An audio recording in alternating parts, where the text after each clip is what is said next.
hamon para bilang lalaki at babae sa pag-arawan ng panginoon sa pagitan ng bibigay ng kapaliparan ang hingay ng isang pagkakasama.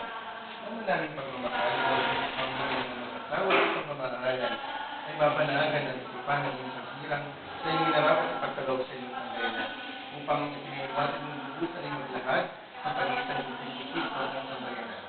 Kaya naman, hinihiling po namin na sina Romeo at Angelita ay gawa ng pag-ubasbas ng laban sa kamay. Sa pagkaloob po niyo sa inyong pagsama ng buhay, kanilang mapagsarang pag-ibig ng Diyos, ay pagkakita niyo may pamana sa inyong pagkakitan sa pagkakaisa ng karusahan ng pagkikita. Bigyan niyo rin po sila ng matag na tahanan.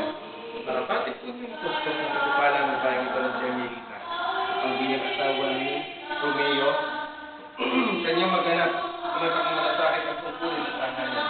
Kaya naman, pangunahan mo ng pag-ubasbas ang lalaki ito, na si Romeo, upang kanyang magatang marapat ang tungkulin ng katawang marapat at pamamahasa ng kanilang buhay.